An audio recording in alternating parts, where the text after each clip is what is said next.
Hello, hello. And in this video, I'm just going to give you an orientation of how I like to use my class in Microsoft Teams.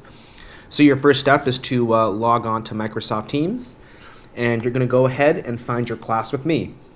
Now, when you enter the class, it will take you to this general page, and this general page will have my announcements and my weekly to-do lists when our class is remote. When you look at the to-do list, it breaks down the tasks you need to get completed by the end of the week, and it gives you a little checklist. So if you follow this little checklist and you follow these step by step, you will be able to complete all the tasks that are up here. So underneath the general bulletin board is our discussion and question board. And so this space is just the place where you can ask me and the entire class any questions. As I mentioned before, if you are posting or asking questions here, me and the entire class will see the question. And so to participate, all you have to do is just hit new conversation, and you can type in your question. For example, quick question, do we have class on Monday? And by posting that question, I'll try to get back to you within 24 hours, or your classmates can look at it and try to get back to you there as well. Now, I recognize that you may feel self-conscious about asking a question and having the entire class see it. I get that, and I've been there before. And so all of you will have a private channel, and it will say hello, and then your name, and then there's the log. So this is a private channel that only you and I will see. Your classmates will not be able to see it. And in this channel, you can ask me a question, and you can use this channel for one-on-one help, and I can provide you a one-on-one digital help through this channel. And I'll just show you a little bit of a hack here. If you click New Conversation, if you type the @ symbol, and you start to type in Jonathan Au, this suggestion should light up. I strongly recommend that you do that anytime you're trying to message somebody, because that will actually ping the person and they'll get a notification. That allows me to quickly find and respond to your text. So for example, I might ask questions like, Mr. Au, I have a question about the making a cardstock box assignment. I don't have tape. Can I use liquid glue instead? And when you post there and you ping me, I'll do my best to get back to you within 24 hours. I'm usually pretty good at that. Just a heads up, when you notice that one of the channels has gone bolded like this, it means that there is a response waiting for you, or that there's something new that's been posted. So let's go check out my private help channel. And as you can see, Mr. Au has gotten back to me, and he's posted a response. All right, so at this point, we'll go back to the general lobby. And I just want to draw your attention to these tabs that are up here. Now, I talked about the Post tab. That's where you're going to see your weekly to-do list. But I also only use two other tabs. So one of the tabs that I'll use is Assignments. That's where I will give you new assignments and new learning opportunities. And the other is Grades, and that's where I would give you back the feedback on the learning opportunities that you've taken a part of. So let's check out the Assignments tab. Now, with my assignments, they will usually take one of two formats. So I'm just going to show you the two formats that my assignments will be in. So let's start by taking a look at week 1. As you can see, this is the assignment name, this is how much it's worth, and it's due on February 17th at midnight. So I better get started on that. So you left click it. Now all my assignments kind of look like this. Right up here is the due date. There's the task. So explore the Industry Training Authority's website on trades to research a trade and learn about what different trades exist and what they do. Okay, very cool.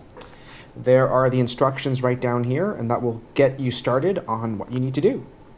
So I'll just go ahead and skim it, and it says right here, if you lost your physical copy or you want to do this on Teams, keep reading the instructions. So that's what I want to do. It says open the Research a Career in Trades response sheet. So all of my response sheets are located in the My Work section. So all you need to do is click it. You don't need to download it.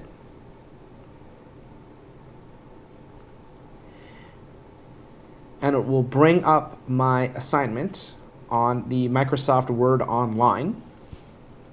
And the beauty of these assignments is you can type directly into the assignment.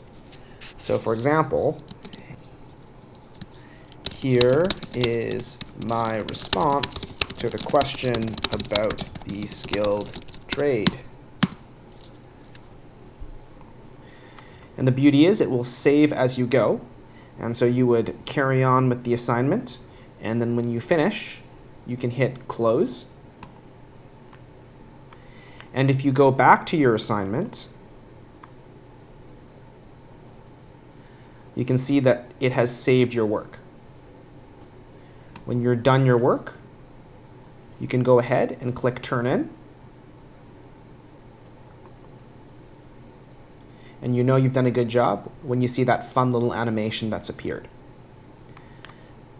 I just want to draw your attention to this side over here. There's often a rubric for the assignment, so if you're curious about the rubric, you can go ahead and click it. And it will show you what I'm looking for and the weight. Let's say that you accidentally made a mistake. You can always go back to your assignment and click Undo Turn In. And it says that I need to refresh and try again, so I'll go back. Go back to the assignment, open it up again,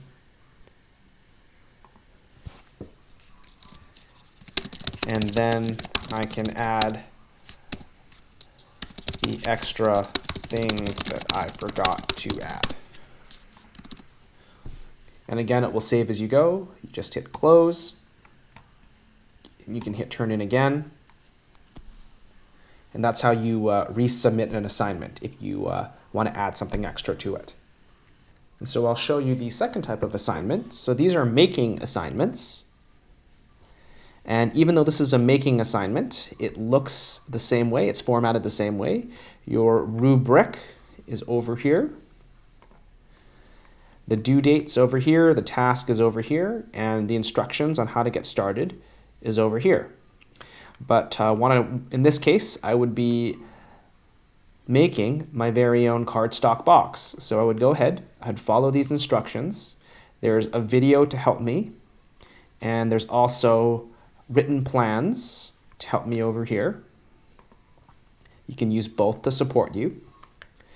And you would go ahead and you would make that project, and then there would come a point in the assignment where it says attach the photo to the assignment. So I'll show you how to do that. So you'd go ahead, you'd click Add Work.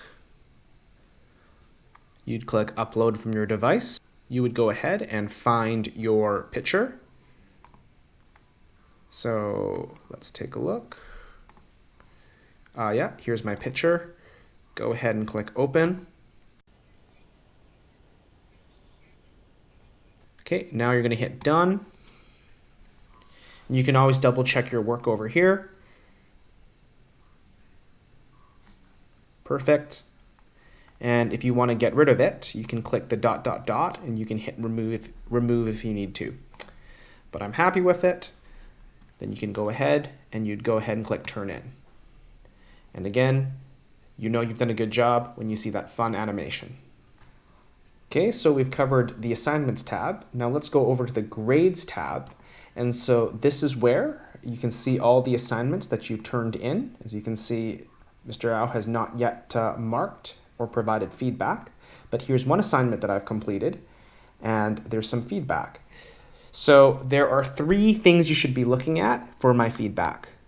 So first of all, there's the point value. So there's 1 out of 8. So yikes, I didn't do so hot on this assignment. Number 2, there is the short written feedback. So let's see why I got 1 out of 8. And it says, Kevin, you forgot to do half the assignment. Feel free to resubmit.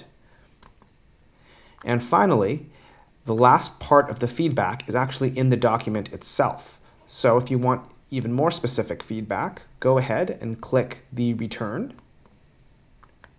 And it'll bring you right back into the assignment. And you can take a look here.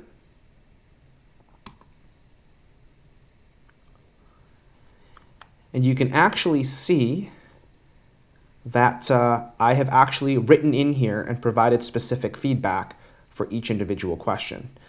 And so apparently I got question 1 wrong. It is not apparently the radio arm saw that's being used here. It's actually the table saw. And apparently there is no such tool called the radio arm saw. It's actually spelt radial arm saw. So who would have known? And you can see, yes, I forgot to answer this question. And I can go ahead and rewrite my answer. So here is my correction, or my second attempt to this question. You can go ahead and close it. And again, that's the beauty. This assignment will save itself, so I can go back and take a look at it. And you can see that there's my response that I had written in there. And I can go back and I can resubmit.